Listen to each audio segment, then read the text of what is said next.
Bueno, bienvenidos a todos. Nosotros somos el Grupo Fauna de la Universidad Católica de Córdoba. Hoy vamos a dar inicio a la primera charla de nuestro tercer ciclo webinar en fauna marina. Como hemos comentado en ocasiones anteriores, nosotros somos un grupo de estudiantes de medicina veterinaria que estamos comprometidos con la conservación y somos unos apasionados de la educación, sobre todo en temáticas que no entran dentro de nuestra currícula como médicos veterinarios, como es el caso de hoy con el delfín franciscano.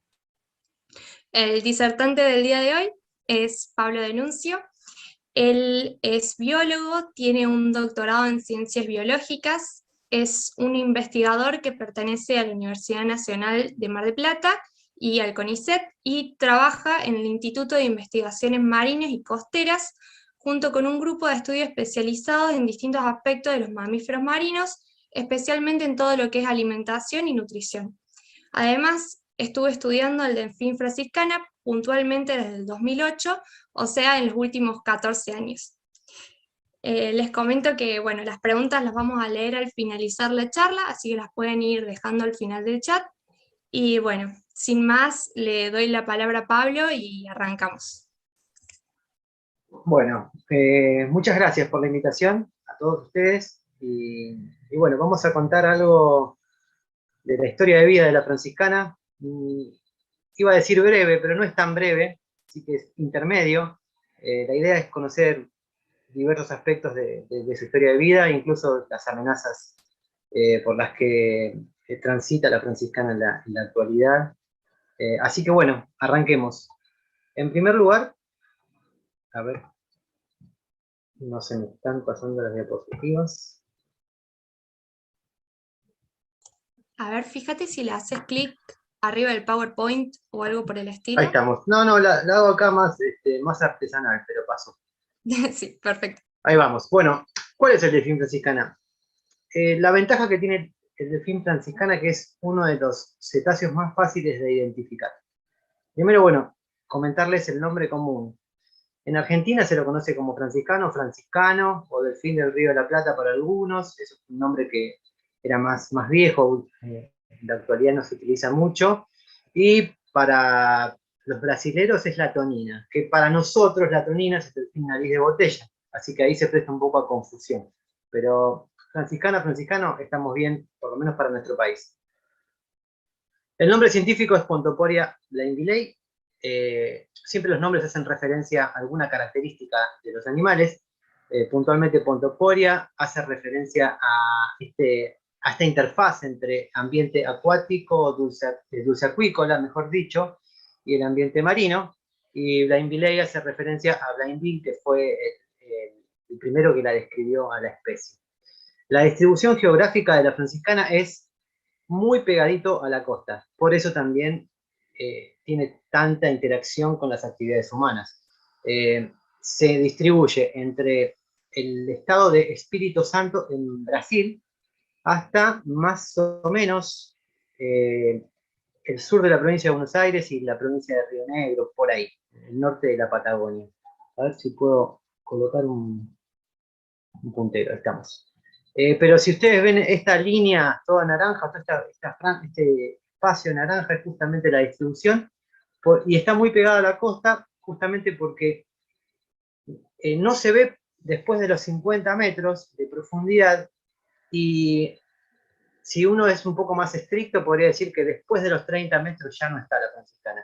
¿Por qué? Porque ya se sabe que después de los 30 metros de profundidad, la densidad de la población baja muchísimo. Pero se han encontrado franciscanas hasta los 50 metros de profundidad. Como les mencionaba recién, la franciscana tiene características que son muy difíciles de confundir con otros cetáceos, por lo menos en la región. Entre ellas es el hocico, que es extremadamente delgado y largo, numerosos dientes. Los ojos, bueno, acá en el esquema no se ven los ojos, pero son muy chiquitos. Su cuello es móvil, sus aletas pectorales, o lo que es el equivalente a nuestros brazos, son triangulares, media cuadrada, tiene que ver justamente con un animal que no es tan nadador de velocidad, sino más bien un animal maniobrador. Y la aleta dorsal es casi redondeada, muy bajita, y nada que ver con una aleta falcada o típica de un delfín, por ejemplo, el delfín nariz de botella que lo mencioné hace un ratito. Durante muchos años se lo consideró como un delfín fantasma, porque es muy difícil de ver en la naturaleza y se lo encontraba muchas veces, hasta el día de hoy, en la playa muerto. ¿Y por qué es difícil de ver en la naturaleza? No solamente por su pequeño tamaño y por sus características anatómicas, como describí recién, como su aleta baja, que no permite que se vea fácilmente, sino también que su coloración es amarronada, muy parecido a las aguas turbias del norte de la provincia de Buenos Aires. Eh, su tamaño es muy pequeño, su aleta dorsal, como dije recién, era baja, y además su comportamiento tampoco lo ayuda para que sea muy vistoso, porque no tiene saltos y porque ante cualquier actividad humana, como por ejemplo un motor fuera de borda, el animal automáticamente se aleja. Y además, en general, los grupos son muy pequeños, andan de a 5, de a 7, en algunos lugares de la distribución hay grupos mayores, pero en general son grupos muy pequeños, hasta 7 animales se pueden llegar a ver. Ahora bien, la franciscana está, hace muchos años se la agrupó dentro de un grupo, valga la redundancia, de los delfines de río. ¿Por qué? Porque son todos muy parecidos. En la actualidad son 4 especies. Este es un esquema que me gusta, aunque esto está equivocado, porque dice que está extinto o casi extinto, y en realidad todavía quedan algunos. Pero hay 4 especies de delfines de río que son todas muy parecidas, con las mismas características anatómicas externas que les comenté de la franciscana. Y en algún momento se los había emparentado como animales de un grupo monofilético, es decir, que tenían un único antecesor. Posteriormente, todo eso lo hacían porque la clasificación estaba muy basada hacia las características anatómicas, y los animales eran muy parecidos entre sí, son muy parecidos entre sí. Pero luego, con el devenir de la ciencia, de la biología molecular, lo que se hizo fue, se investigó un poquito más, y se dieron cuenta que lo que tienen estas 4 especies, que son animales ancestrales, son animales con características primitivas, y que toda la semejanza anatómica de ellos está más vinculada a haber vivido durante mucho tiempo en ambientes semejantes. Son todos animales que originalmente son delfines de río, particularmente la franciscana. La hipótesis más aceptada es que ha surgido en lo que es la cuenca del río de la Plata, el río Paraná, etcétera, o sea, en toda esta región. En aquella época que era el Mioceno, donde el nivel del agua era mucho más alto, entonces daba para una distribución en esta zona. Y posteriormente, cuando el nivel del mar fue bajando, la franciscana fue colonizando hacia abajo, río abajo, hasta ingresar por el río de la Plata y colonizar hacia el norte y hacia el sur el ambiente marino. Y posteriormente, con la gran aparición y radiación de todos los delfínidos, delfín nariz de botella, el delfín común, orca y demás, la franciscana fue como restringida al ambiente costero. Más o menos esa es la hipótesis más aceptada. Y de parentescos con estos 4 delfines, la franciscana está de algún modo asociada o emparentada, pero muy lejanamente, al delfín, al boto rosado o al delfín del río Amazonas, que es este que está aquí a la izquierda de estos 2 delfines. Acá está la franciscana y acá está el boto, que es un poquito más grande y por supuesto es rosado y hace honor a su nombre. Ahora bien, las preguntas más interesantes siempre las hacen los chicos en el jardín, y durante muchos años fuimos a los jardines y ellos te hacen las preguntas que son más difíciles y más fáciles de responder al mismo tiempo. ¿Cuánto pesa, cuánto mide, cuánto vive y demás? Y son cosas que usualmente uno se olvida o hace foco en otras cosas. Entonces, una manera de resumir toda esa información fue, por ejemplo, un capítulo del libro que escribimos hace muy poquito, todavía no está disponible. De hecho, es un libro completo de franciscana que va a estar disponible el 22 o el 20, no recuerdo bien, de junio, ya. Y acá resumimos un montonazo de toda la información que se fue colectando, tanto en Argentina como en toda la distribución de franciscana, es decir, Brasil, Uruguay y Argentina.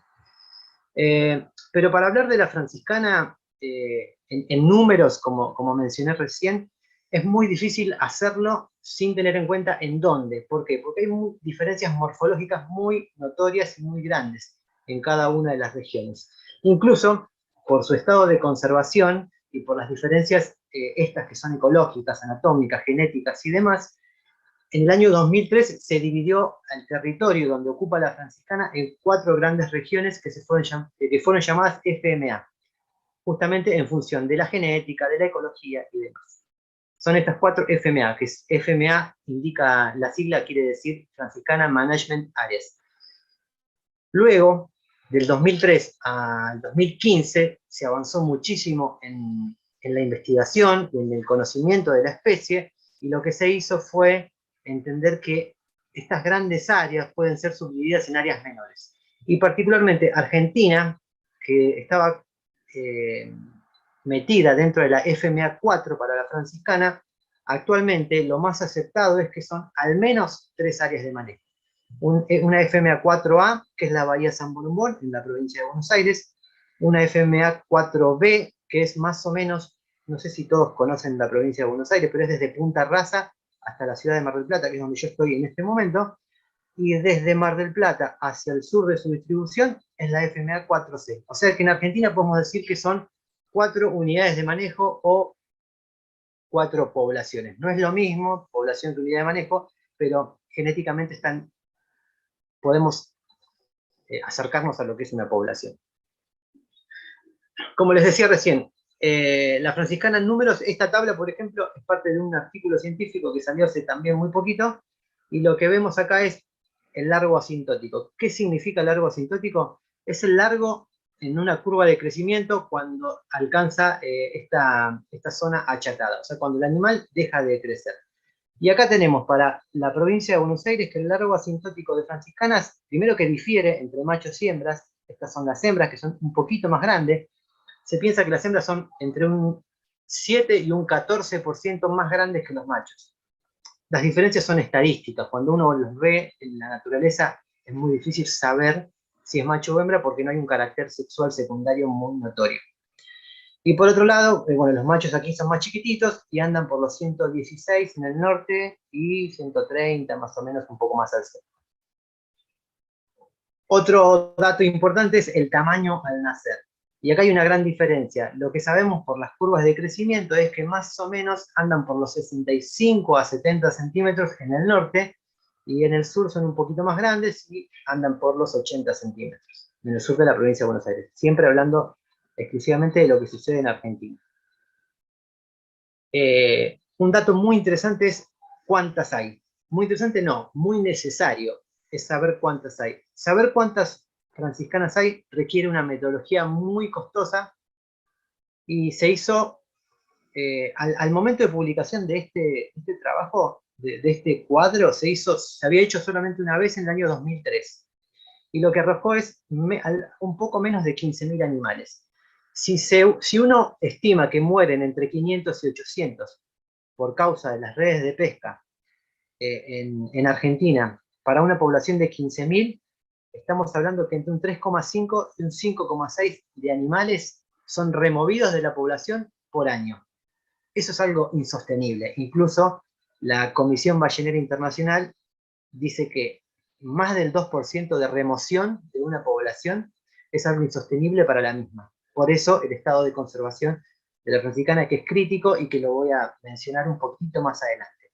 En la actualidad, ¿y qué pasa? Esta estimación tiene 20 años de antigüedad y estos valores son presunciones. Entonces, no hay que agarrarse de estos dos valores porque son valores que deben urgentemente ser corregidos. En cuanto a la edad máxima de la franciscana registrada son 21 años en el sur de Brasil.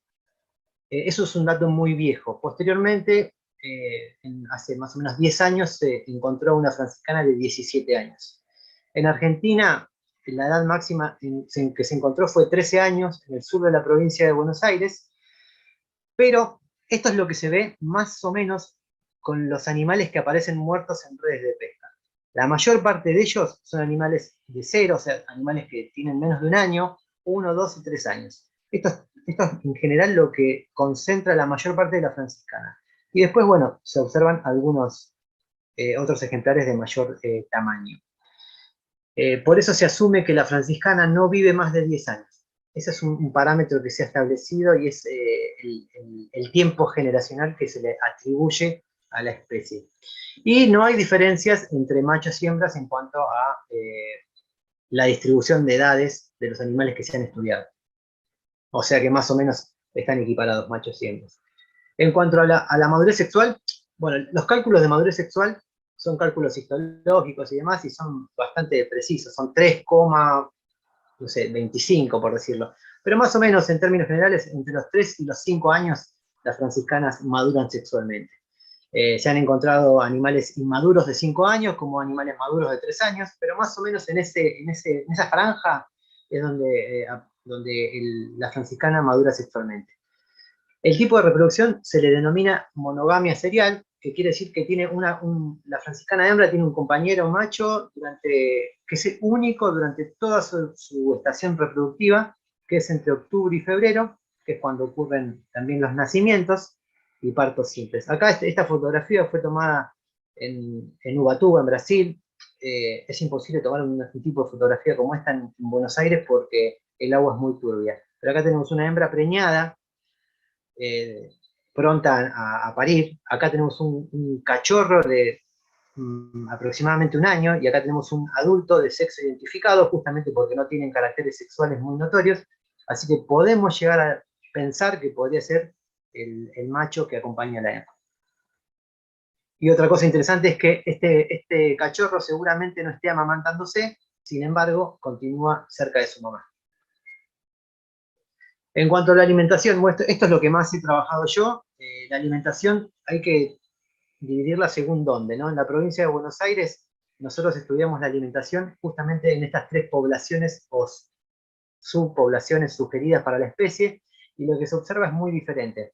En la zona de la bahía de San Borombón, la especie dominante es la corvina rubia, y en la zona marina aparece el calamarete como un molusco cefalópodo de gran relevancia, y en vez de corvina rubia, la presa importante es la pescadilla de red. La pescadilla de red va desde el norte marino, digamos, hacia el sur, disminuyendo en su importancia, y va ganando importancia el calamarete. Esto hay que tomarlo con pinza porque la forma de estudiar la alimentación es con estructuras duras que se encuentran en el estómago, que sirven como elementos para identificar a las presas, y usualmente como el elemento que utilizamos de los calamaretes es la mandíbula, que es quitinosa.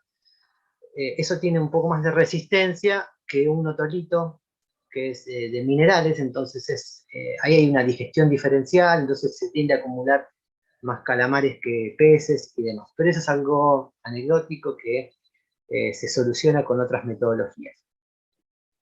Pero como dije recién, la franciscana es considerada como una especie generalista porque consume muchas presas, más de 100 en toda su distribución, y en Argentina al menos 30 especies de presas se han identificado. Al mismo tiempo, su forma de capturar la presa es primitivo porque las especies de cetáceos más evolucionadas utilizan la succión. Directamente no atacan la presa, sino que cuando están cerca generan la presión negativa y consumen a la misma. En el caso de la franciscana, tiene la captura raptorial, por eso ese hocico tan largo y tan necesario, porque es como la captura de un cocodrilo, digamos. Es esperar a la presa y dar el zarpazo, digamos. Y el cuello móvil le sirve muchísimo justamente para ampliar el rango de la efectividad de la captura. Sin embargo, la captura raptorial es una captura de presas menos efectiva que la de los delfines más evolucionados, como por ejemplo, nuevamente cito al delfín nariz de botella como un ejemplo. Sin embargo, además de ser generalista en cuanto a la diversidad de especies, podemos decir que la franciscana es especialista en cuanto a la restricción que tiene de consumir presas pequeñas. En general no puede consumir o no consume presas mayores a 15 centímetros. Entonces tiene una gran limitación a consumir presas juveniles de presas de especies de muchas especies. Por ejemplo, peces o calamares, pero en sus estados juveniles. ¿Por qué? Por el tamaño. Y al mismo tiempo, esto es una pregunta, ¿es especialista en la nutrición la franciscana? ¿Y por qué hacemos esa pregunta? Porque luego de estudiar muchos años la alimentación de la franciscana, empezamos a ver que, primero que los estudios de alimentación, ya sean por las metodologías clásicas de abrir un estómago de un animal muerto y ver lo que comió, o de los marcadores moleculares tróficos, como los isótopos estables o los ácidos grasos, el objetivo de esas metodologías es identificar a las presas y ahí terminó la historia. Otros utilizan la teoría del forrajeo óptimo, donde la energía es el elemento o la moneda de cambio fundamental y no hay más preguntas. Y en los últimos años, en el ambiente terrestre y en invertebrados principalmente, surgió la hipótesis de la selección de nutrientes. Por eso se empezó a desarrollar la ecología nutricional, que es una mirada de la alimentación desentendiéndose de cada una de las presas como unidades que no se dividen en sí y que están compuestas por muchas cosas, y empezar a pensarlo como macro o micronutrientes. Esa es mi temática de trabajo en la actualidad, y lo que hemos observado es, estos gráficos, bueno, son los que utilizamos, es que la franciscana, ahora explico el gráfico, la franciscana consume una diversidad grande de presas, pero que también tienen una gran diversidad de composición nutricional. Y ahí es la primera hipótesis que se derrumba en cuanto a que los predadores, la teoría del forrajeo óptimo, hay un ítem ahí que indica que los depredadores, como están condicionados por la efectividad en la tasa de captura y de encuentro de la presa, no tendrían mucha posibilidad de elegir la calidad nutricional de lo que consumen. Sin embargo, lo que nosotros observamos es otra cosa. Esto es un gráfico que se llama triángulo rectángulo de mezcla de nutrientes. Y lo que indica es, en valores proximales o porcentuales, el 100% lo constituyen los tres ejes. El X, que son las proteínas, el Y, que son los lípidos, y el Z, que es el resto, digamos, agua, cenizas y demás. Y lo que observamos primero es que hay una gran diversidad, todo lo que está en colores, exceptuando los colores rojos que son las dietas, todo lo que está en colores son las presas. Y lo que primero observamos es que hay una gran diversidad o una importante diversidad en la composición nutricional de las presas, que varían muchísimo en la cantidad, en la proporción lipídica. No nos olvidemos que el eje Y son los lípidos, y una menor variación en la proporción de las proteínas.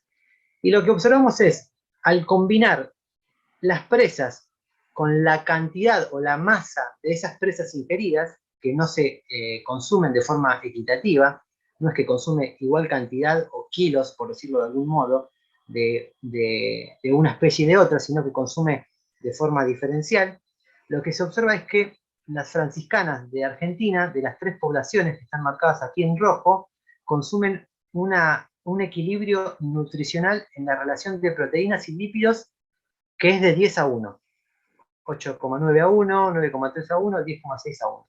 Eso indica que, a pesar de que consumen en distintos lugares y combinan de diferente manera las presas, alcanzan un valor de relación proteína-lípido de 10 a 1. Entonces, ahí se abre una pregunta, ¿la franciscana es generalista nutricionalmente? Quizás no, quizás esté condicionada a una proporción proteína-lípido 10 a 1.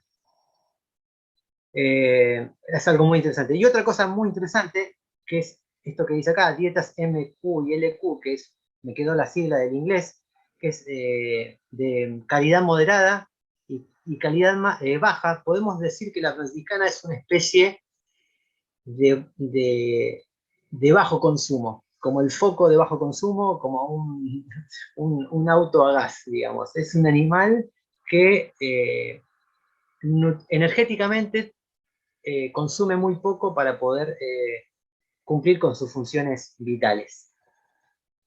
En cuanto a la lactancia, que es una etapa de la alimentación, lo que sabemos es que la lactancia es entre 7 a 9 meses, es la duración, y que cerca de los 2 meses consume empieza a consumir presas.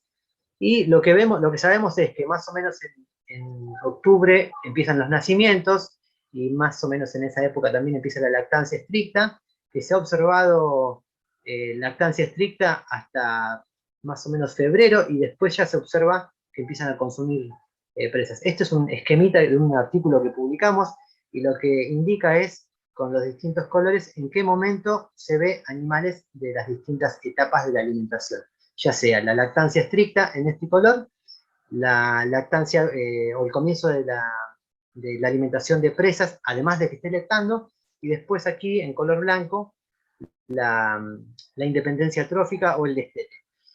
Por supuesto hay solapamientos, porque los animales no nacen todos juntos en noviembre, sino que nacen entre octubre y febrero, y eso hace que todo se vaya corriendo y que sea un poco más complejo de entender. Pero en sí lo que tenemos que saber es que entre octubre y abril, o incluso mayo, podemos encontrar franciscanas cachorros en distintas etapas en cuanto a su alimentación trófica. Y puede ser etapas totalmente contrastantes, como puede ser un animal que esté lactando exclusivamente, un animal que esté combinando leche materna con presas, o un animal que directamente ya consume sus presas de forma independiente. En cuanto a la composición nutricional de la leche, en la actualidad tenemos datos de Argentina, no los tenemos publicados, por eso no los muestro, pero lo que sabemos es que hay una gran variación, lo que sabemos porque hay datos de Brasil.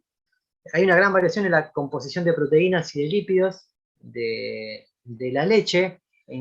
Al principio, en la lactancia temprana, tenemos una gran proporción de proteínas, y luego va incrementándose de forma gradual los lípidos. Esto es algo que es muy importante, porque a pesar de que resulte obvio, justamente por una cuestión de adaptación y demás, porque los cetáceos tienen que engrosar su capa de grasa, crecer muy rápido y demás, aunque resulte lógico que esto suceda, me voy a atrever a decir que hay 4 o 5 especies de cetáceos en todo el mundo que se sabe cómo es la variación de la lactancia.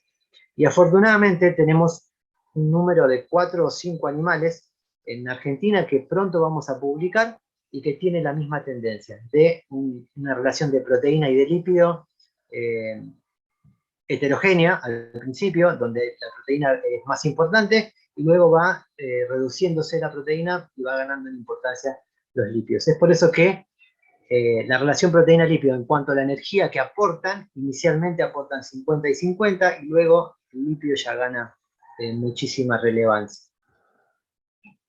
Ahora sí, esto es no es lo más importante, pero sí es algo muy importante que tiene que ver con la franciscana, y es el motivo por el cual es importante también comunicarlo y hacer este tipo de ciclos bueno, que empieza hoy conmigo y que termina, que lo continúan después los colegas veterinarios y nutricionistas. Esto es una categorización de las especies vivientes, que son 9 categorías que establece la Unión Internacional para la Conservación de la Naturaleza. Y en los últimos años en Argentina se han adoptado las mismas categorías, que van desde un animal que no se evalúa y va incrementando el nivel de peligro, podríamos decir, hasta este recuadro en azul, que son las especies amenazadas, que van desde vulnerable hasta en peligro y en peligro crítico. O sea, de vulnerable hacia peligro crítico, la amenaza es mayor. Y luego aquí extinto en la naturaleza, y que se mantienen quizás en zoológicos y demás, o extinto directamente, ya no aparece en ningún lado. Así que es como les decía recién, de derecha a izquierda se va incrementando la problemática. Y estas categorías del principio, como mencioné, estas no he evaluado, estas que no se tiene datos suficientes, esta es una categoría de que no hay preocupación o preocupación menor, y esta es una categoría NT que se indica como cercano a la amenaza o algo así. Pero bueno, lo importante aquí son las 3 categorías que están de especies bajo amenaza. Y la franciscana, que está categorizada como vulnerable para Argentina, por eso aquí dice VU, y también está categorizada como vulnerable para toda su distribución. ¿Por qué? Porque se hace una evaluación global y también se hacen evaluaciones regionales. En Brasil está categorizada como CR, que es en peligro crítico. O sea que está más comprometida y más cerca de la extinción. ¿Y por qué? Porque en Brasil la tasa de mortalidad de franciscanas es muy elevada. Y en Uruguay se mantienen otras categorías donde se llama prioritario para su conservación, que tiene seguramente alguna vinculación con alguna de ellas, seguramente está dentro de las categorías de amenaza, pero no se emparenta directamente con ninguna de ellas. Ahora, además de BU o BU, que refiere a vulnerable, hay otros códigos que refieren a otras cuestiones. El A3 indica que la reducción de la población es la que se proyecta, se infiere o se sospecha será alcanzada en el futuro en más o menos 30 años. ¿Por qué 30 años? Porque son 3 generaciones. Y como ya comenté, el tiempo generacional de una franciscana es más o menos 10 años, o sea que son 30 años. Se supone que la reducción de la población de la franciscana va a ser más o menos un 30% dentro de 30 años. Por eso, como es un 30%, se la categoriza como vulnerable.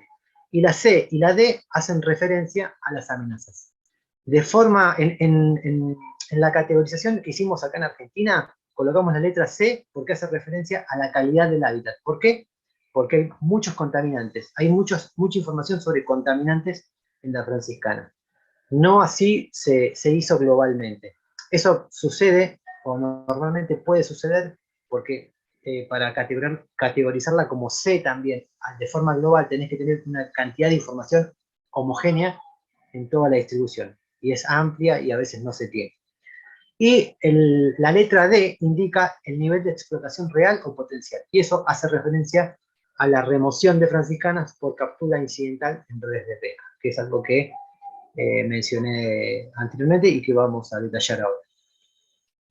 En esta página, que yo les recomiendo si quieren aprender algo de la franciscana o quieren revisar algo que no les haya quedado claro, esta página cma.sarem.org.ar es la página de la categorización de los mamíferos de Argentina. Es un trabajo que hicimos con un montón de especialistas en distintas especies. Yo trabajé con otros colegas en franciscana y acá tomé un recortado de la página de la especie de franciscana de Pontoporia blindley, y lo que se observa es las amenazas que están registradas según varios autores, donde de 1 a 5 van incrementándose el grado de esa amenaza. Y acá lo que podemos ver es captura de ejemplares, tienen el grado 5, contaminación grado 2, enfermedades 1 porque se conoce muy poco, impacto asociado al turismo también se conoce muy poco, y reducción de presas son cosas que también se asumen, que suceden porque, por ejemplo, hay sobrepesca y eso puede afectar a la alimentación, pero en sí lo importante o lo más relevante es la captura de ejemplares en redes de pesca. Por eso tiene la numeración de 5. Y siguiendo con las amenazas, se asume que mueren entre 2.000 y 3.000 ejemplares en toda la distribución de la franciscana. Puntualmente en Argentina, la última estimación se hizo en el año 2009 y concentra datos entre el 2006 y el 2009. Entonces, fíjense que estamos hablando de una estimación realizada hace 14, 15 años. O sea, es realmente vieja para lo urgente que requiere la información y actualizada de la franciscana. Este valor, para la estimación que era conocida hasta hace muy poquito, que era 15.000, representa entre el 2,5 y el 3,7%. Actualmente, la última estimación arrojó un valor de cercano a los 19.000 animales, 20.000 animales, que reduce un poco este porcentaje, pero lo deja muy cercano al 2%. Y si recordamos, yo había mencionado anteriormente que cuando una especie tiene una tasa de remoción del 2% de su población, es algo que realmente hay que atender y que preocupa.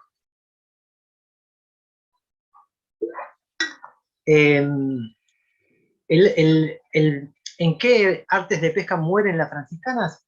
Es muy sencillo, en trasmayos, en artes de pesca fijos, que se colocan como en la figura esta que está aquí, se coloca con pesas en el fondo, boyas arriba, y lo que constituye esto es un paredón. Evidentemente, por causas que desconocemos, la franciscana se enrieda y se muere ahogada aquí abajo y no puede salir a respirar. Como es un mamífero, requiere la respiración de aire. También existen casos de mortalidad de franciscanas en redes de arrastre, pero son más relevantes en Uruguay que en Argentina. Pero, o sea, en Argentina no es algo que se sepa demasiado y que tenga un número muy alto en lo que es la tasa anual de muertes de esta especie. Las características de los animales que se mueren en redes de pesca, este gráfico se los compartí recién. Primero, que machos y hembras mueren por igual, y segundo, que el 70% de los que mueren son animales menores a 3 años, o sea que son inmaduros reproductivamente. Eso es algo que también es muy notorio en franciscanas de Argentina. Este gráfico es de un artículo nuestro de Argentina, pero también sucede a lo largo de toda su distribución.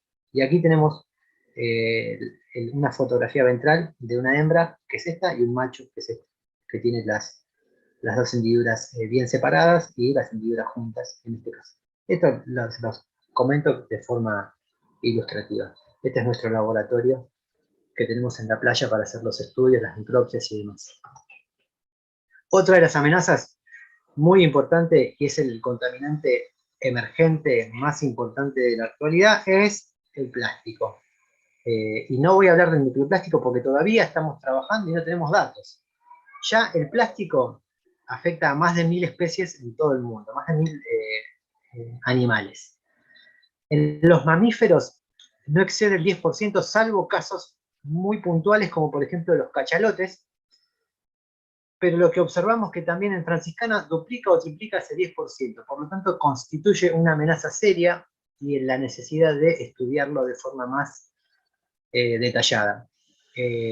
¿Por qué duplica o triplica? Porque lo que observamos es que en la zona de la bahía San Borondón la presencia de plástico es del 30%, y en la zona de marina aledaña, digamos en la zona costera, es del 20%. Cualquiera de los dos valores es elevado y duplica lo que se sabe para la mayoría de los mamíferos, así que es algo que hay que atender de forma urgente. Más porque no sabemos qué le causa, no sabemos si hay efectos en la alimentación o en la nutrición. Nosotros hicimos un artículo hace muy poquito, no lo puse acá, me olvidé, donde tratamos de entender si hay algún cambio nutricional en los animales que consumen plástico, y lo que observamos es que lo que sería el nicho nutricional se ve alterado.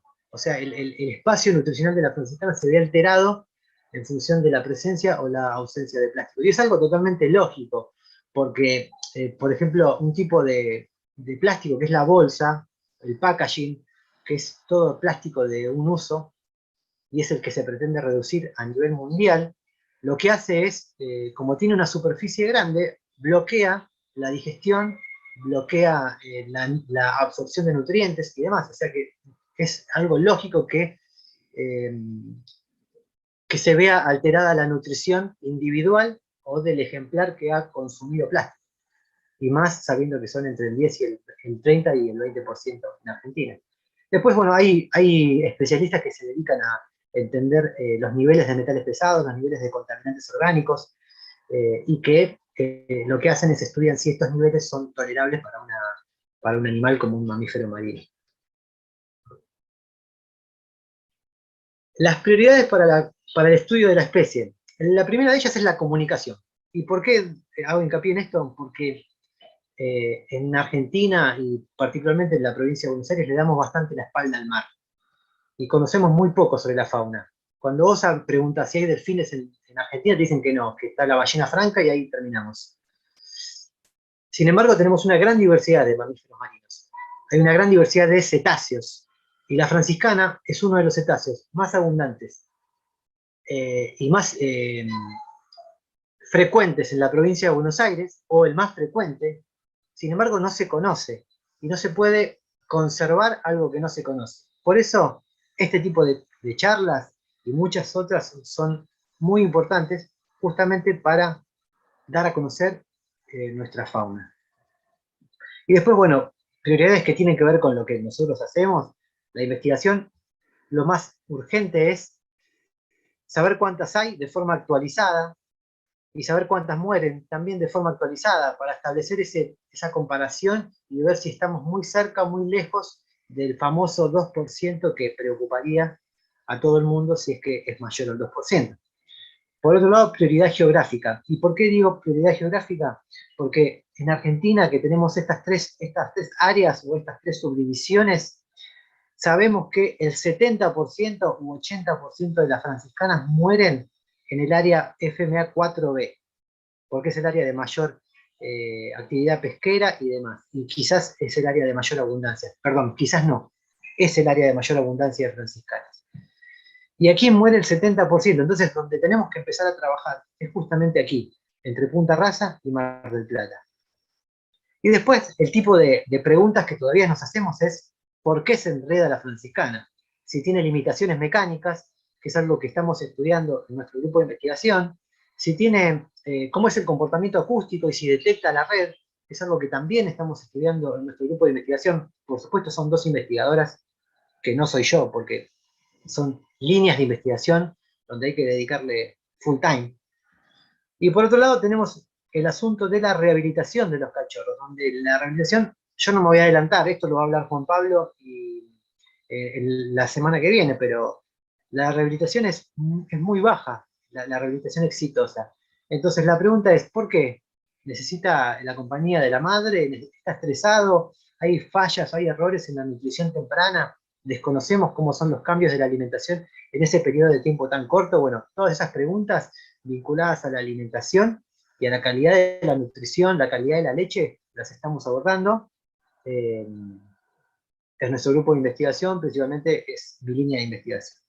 Y bueno, acá dejé enmarcado los grupos de investigación que actualmente están abordando algunas de estas temáticas, como ustedes conocen, la Fundación Mundo Marino, en términos de rehabilitación, Acomarina en algunos aspectos acústicos, y por supuesto, como es una ONG, también tiene mucha experiencia en la comunicación, y nuestro grupo de investigación, que esta es la sigla, Biología, Ecología y Conservación de Mamíferos Marinos, que dedicamos nuestro tiempo a algunas cuestiones biológicas y ecológicas de la especie. Y para terminar, primero quería mencionar esto lo agregué hace poquito en función de esta situación, donde un pescador en Mar del Tuyú, que es una localidad cercana a Punta Rasa, San Clemente del Tuyú, se le enredó a una franciscana hembra adulta en una red de pesca y después se vio esta imagen que circuló por todo el país y que se lo condenó al pescador y demás. Básicamente mi opinión es que más que condenar al pescador, lo que tenemos que hacer es tener una gran educación ambiental. Y justamente esto hace referencia a la falta de información sobre las especies locales y a la falta de información sobre el estado de conservación de la franciscana. Y no tanto a estigmatizar a un pescador que puede haber cometido un error como cometemos todas las personas. En cuanto a leyes, bueno, tenemos una ley paraguas, que es conservación de mamíferos marinos a nivel nacional, lo mismo que para la caza de cetáceos, que está prohibida, pero tenemos una ley específica para la franciscana que la declara como monumento natural de la provincia de Buenos Aires. ¿Qué quiere decir? Que está protegida y tiene el máximo nivel de protección como si fuera un monumento, como si fuera el Cabildo, o como si fuera la ballena franca austral, en el territorio de la provincia de Buenos Aires. Por lo tanto, ¿qué tenemos que hacer cuando cualquier persona que habita la costa bonaerense o que viene de vacaciones y ve una franciscana? Primero, no tocarla, porque no sabemos de qué murió, asumimos que murió por una red de pesca, pero puede estar enferma y puede ser una enfermedad zoonótica. Primero eso, ustedes los veterinarios saben muy bien de lo que estoy hablando y mejor que yo. Por otro lado, reportar al 106, Prefectura Naval Argentina. Y desde aquí, la prefectura comunica a las autoridades, a quienes están autorizados para trabajar con el animal y poder estudiarlo, causas de muerte, cuestiones vinculadas a entender un poco más sobre su ecología, su biología y demás. No hay que tocarlo y hay que llamar al 106. Eso es lo más importante de toda esta charla, desde el principio. Cuando vemos una franciscana, llamemos al 106, no la llevemos, no la enterremos, no la toquemos. Y por último, bueno, las lecturas sugeridas. Como mencionaba, esta es la página de SAREM, que es la Sociedad Argentina que estudia los mamíferos, que en conjunto con el Ministerio de Ambiente de la Nación hemos armado la lista de especies amenazadas de Argentina y sus categorías con criterios internacionales. Esto es un artículo científico que no es de libre acceso, pero bueno, se puede conseguir, que habla sobre la síntesis de lo que es la ecología, la biología, las amenazas de franciscana. Es un artículo científico que está bastante bueno y que fue publicado recientemente, o sea que tiene información bastante actualizada. Y por último, el 22 o 20 de junio se lanza el libro de la franciscana, que tiene toda la historia de la franciscana, todo. Y está muy bueno, hemos participado un montón de investigadores de toda Sudamérica, de todo el Atlántico Sudoccidental, y está realmente muy bueno. Y con eso me despido. Muchas gracias. Ahí están en contacto por cualquier cosa. Bueno, Pablo, la verdad que nos diste una charla muy buena y por eso desde el Grupo Fauna te agradecemos por tu tiempo y por haber compartido tantos conocimientos con todos nosotros. Fuiste súper claro y es muy maravilloso poder escuchar y aprender un poco sobre estas especies. Y se ve que estuvieron atentos los que te estuvieron escuchando, quisieran un par de preguntitas. No sé si te parece que te las lea. Sí, por supuesto, dale. Intentaremos responder todo. Bueno, acá Dulce, cuando hablabas de la ecología trófica, Sí. preguntaba si hay algún registro de cuáles son las primeras presas que comen los cachorros luego que dejan la lactancia. Sí. Y además, ¿sí? Perdón, no, termina. Sobre la misma pregunta, si en esa misma edad, si son más generalistas o especialistas. No, la diversidad de presas va incrementándose con el crecimiento. El tamaño de las presas también va incrementándose con el crecimiento. Y las primeras presas que consume son las presas dominantes en la adultez. Es decir, esas que mencioné, corvina rubia, pescadilla de red, y algo que es diferente es que los crustáceos son muy importantes en esa etapa inicial, luego van perdiendo su importancia hacia la adultez. Algo que desde el punto de vista del comportamiento suena bastante razonable, porque los crustáceos son animales más lentos, así que posiblemente sean más fáciles de capturar por un cachorro. Muy bien, quedó claro, me parece. Luego, Sol preguntaba ¿cómo se hace para determinar la edad exacta de un delfín franciscana? Bueno, para hacer la determinación de edad, lo que se hace es un corte de diente, es un corte histológico. Lo que se hace primero es, eso lo hemos hecho nosotros y lo tenemos que seguir haciendo. Lo primero es que con ácidos se decalcifica el diente, entonces se transforma en un diente como si fuera de goma. Y luego, con un procedimiento, con una técnica histológica que se llama por medio de un crióstato, que es como si fuera, en términos vulgares, es como una cortadora de fiambres. Es algo que hace fetas muy delgadas, micras,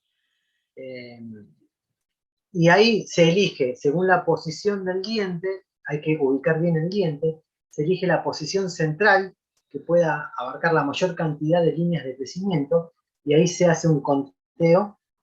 Lo aconsejable es que sean 2 o 3 investigadores que a ciegas hagan un conteo y puedan determinar la edad en la dentina y en el cemento del diente. Y luego cotejar entre ellos y entre dentina y cemento, y ahí se define la edad. Son líneas de deposición de minerales que están vinculadas a los cambios en el crecimiento durante el año. Hay una etapa de una línea más gruesa, que es en primavera-verano, cuando las condiciones, la alimentación es mayor, y hay una línea más delgada, cuando la prioridad es mantener la temperatura y quizás el crecimiento no sea tan grande. Y la depositación de minerales no lo sé.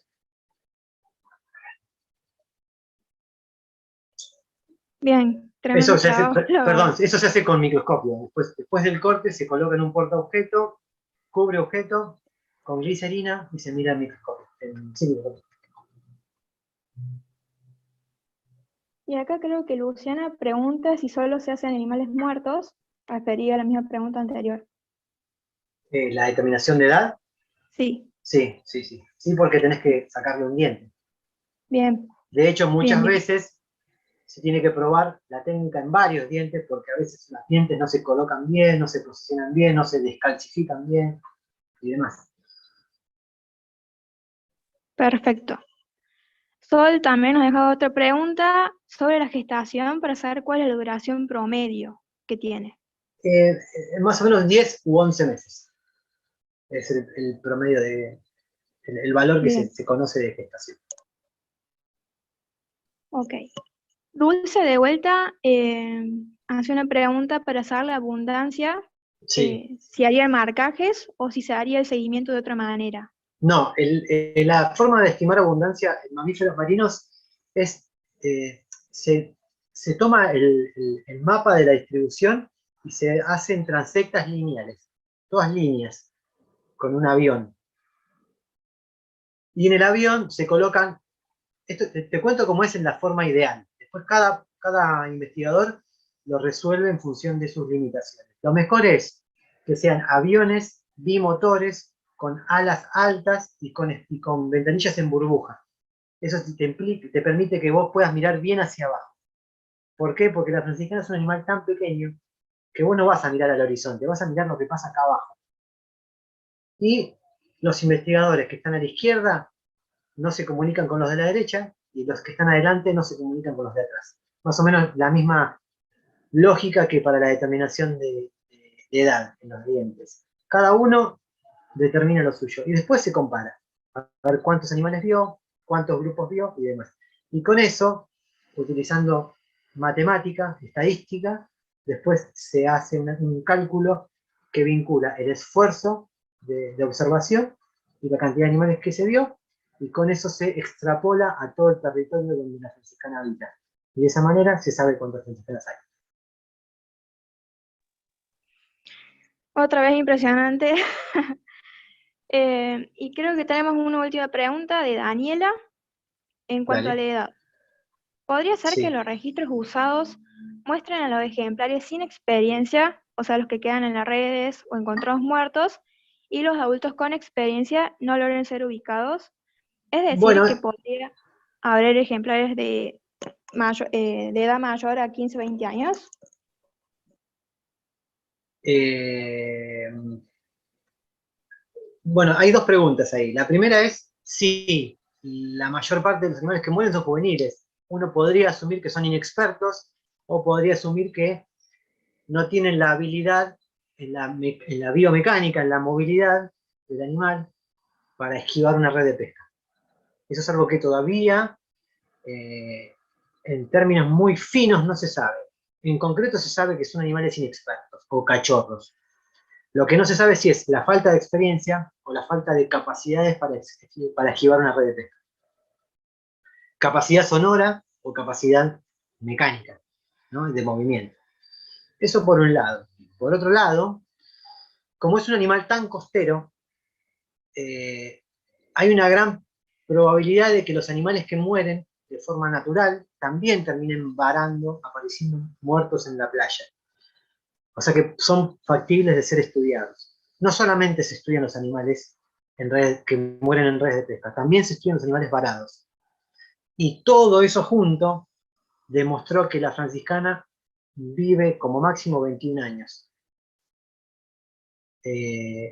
Que puede haber franciscanas más viejas, podría ser, pero no se ha estudiado o no se ha encontrado una franciscana más vieja, ni muerta en redes de pesca, ni muerta por otra causa o por una causa desconocida. Muy bien, muchas gracias, Pablo. Mira, acá en el chat te están dejando agradecimientos, que la charla estuvo excelente, un lujo, y te mandan saludos también desde Uruguay. Así que Ah, un saludo a los fueron varios los uruguayos que te estuvieron amigos. escuchando. Muy concisa y buena la charla. Así que todos muy agradecidos. Bueno, gracias a ustedes. Reitero el agradecimiento por la invitación y bueno, quedo a disposición si hay algo que les pueda aportar de información o de lo que sea.